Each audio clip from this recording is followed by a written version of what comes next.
ચોમાસાની શરૂઆતની સાથે જ મોરબી શહેરમાં સમસ્યાઓની પણ શરૂઆત થઈ ચૂકી હોય તેમ અલગ અલગ વિસ્તારોમાં વરસાદી પાણી ભરાવા તેમજ ભૂગર્ભ ગટરના પાણીના નિકાલની સમસ્યાઓ સામે આવી રહી છે। ત્યારે મોરબીના રવાપર રોડ પર આવેલી આલાપ પાર્ક સોસાયટીમાં પણ આજે ભૂગર્ભ ગટરના પાણીથી ત્રસ્ત લોકોએ હલ્લાબોલ કર્યો હતો।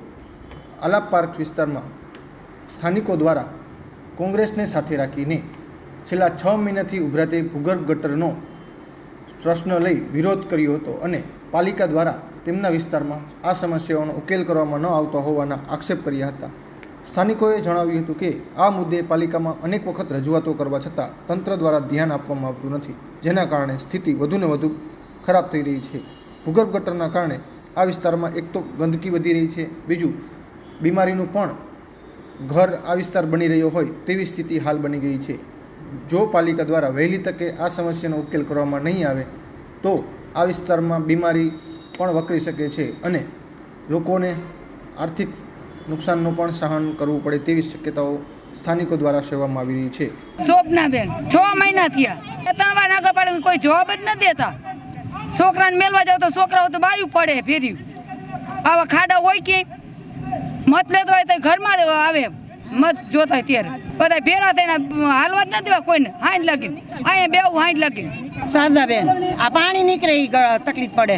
અમે આ 6-7 મહિના ત્યાં સખત પાણી ચાલુ દિન રાત રહી છે અમારું તોય નહીં। છોકરાને હવારા મૂકવા આવવા હોય, અહીંયા ગાય ઊભી હોય, માણા ઊભા હોય, હાલકોથી વાહન આવે તો અમારે કેવી રીતનું અહીંયા હાલવું?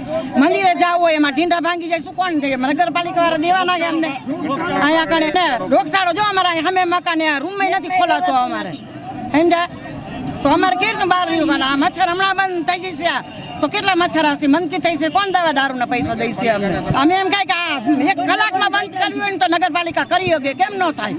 તમારા પ્રાઇવેટ કામ હોય રોડના તો તમે કરી શકો, અમારા કેમ ન થાય બંધ? એવા સાધન થઈ ગયા અત્યારે, ગમે ત્યારે બંધ કરવો જોઈએ ત્યારે થઈ જાય, ન થાય કેમ? અત્યારે મોરબીનો જે પોર્ટ એરિયા ગણાય રવાપર રોડ અને આલાપ રોડ, ત્યાં અત્યારે તમે પરિસ્થિતિ જોઈ શકો છો। છેલ્લા 2 મહિનાથી અહીંયા પાણી તો નથી આવતું, પરંતુ જે ભૂગર્ભ ગટરનો પ્રશ્ન છે અહીંયા તમે જોઈ શકો। આ બધા કેમેરાથી તમે દેખાડો કે 8 મહિનાથી આ સતત ગટર ઉભરાય છે। અનેક વખત રજૂઆતો કરવા છતાં આ મોરબીનું ઘોર તંત્ર જે ઘોર નિંદ્રાની અંદર સૂઈ રહ્યું છે, એમ જાણે કે આ લોકોની પરવા ન હોય। હમણાં આ ચોમાસાનો રોગચાળો ફાટી નીકળશે, એના માટે જવાબદાર કોણ? આ મુખ્ય માર્ગ હોય, અહીંયાથી અનેકવિધ કાર્યો માટે સૌ પોતાના કામ માટે અહીંયાથી નીકળતા હોય, પરંતુ આ રસ્તા ઉપર ગટરના પાણી ફરી વળતા કોઈને હાલવું હોય તો હાલવામાં પણ ઘણી બધી તકલીફનો સામનો કરવો પડે છે। ત્યારે આ ઘોર તંત્રને પણ હું કહેવા માગું છું કે શું તમે આ મોરબીને નરકાગાર બનાવવા માટે થઈ અને આ બધું કરી રહ્યા છો? અમે 48 કલાકનું તંત્રને અલ્ટિમેટમ આપી છે।